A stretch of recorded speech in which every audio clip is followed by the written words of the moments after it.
Minnesota Attorney General is suing Exxon Mobil, Koch brothers, and others involved in big oil. It's the first lawsuit of its kind because instead of going at these companies on the basis of damages to the environment, which you can't really quantify, it's very difficult to prove how much damage that these companies have caused in terms of global warming.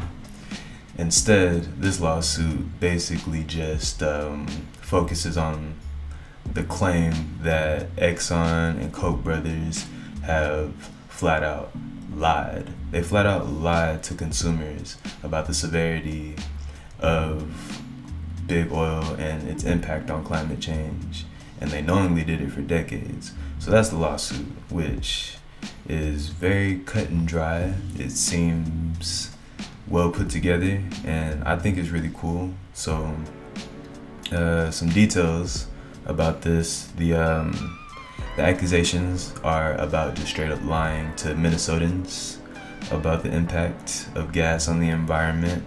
The lawsuits usually only go towards the big oil industries, like the people that actually do the work, the companies that have these oil fields, like Exxon, BP, Shell, Chevron. Those companies are always the ones that get pinned on this, and like I said, they always get pinned on the basis of their impact on the world, which you have other markets besides just oil industry, like farms, you have airplanes, just all types of different companies contribute to a carbon footprint on this world. So it's pretty difficult to prove one company being responsible for something as monumental as that.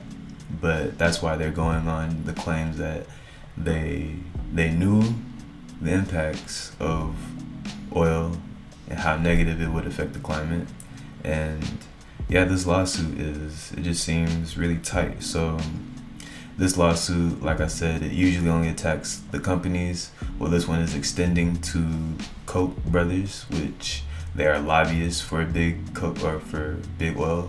They also do have a refinery in Minnesota, so that's also a big reason. And there's also a group called the American Petroleum Institute that's also being sued because they're the largest trade organization for big oil, and they're all being accused of having a hand in lying to the consumer. This would definitely open the door up for other states to file similar suits, and the penalty for Exxon, Koch brothers, API would be to basically relinquish the profits that they made in the state of Minnesota from the time that they made these false claims. So they're claiming this would go all the way back to the 50s.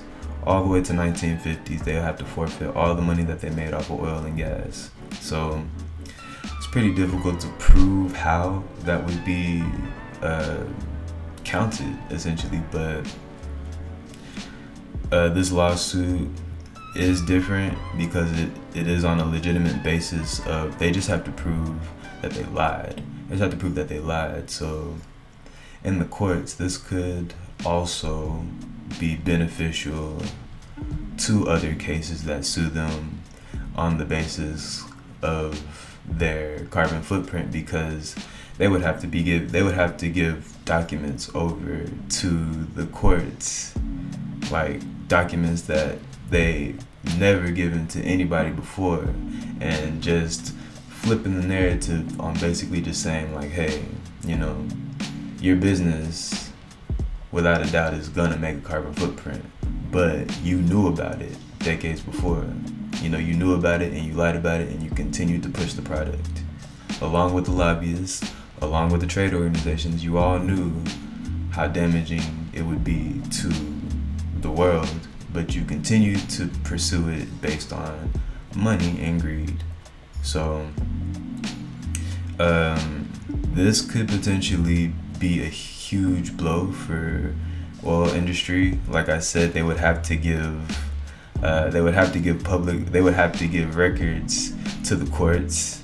And I'm going to read this out. It says, this process of discovery could give the most in-depth inside look at how these corporations have systematically worked to deceive the public.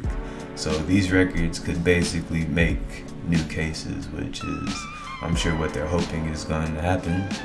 And also, the cherry on top is that it would just delegitimize their reputation. They wouldn't have a leg to stand on in terms of climate change debates. They wouldn't be at the table of climate change at all. You know, similar to Big Pharma. You don't see Big Pharma at the table talking to politicians about how to solve the opioid problem. Like, that's just, you know, you don't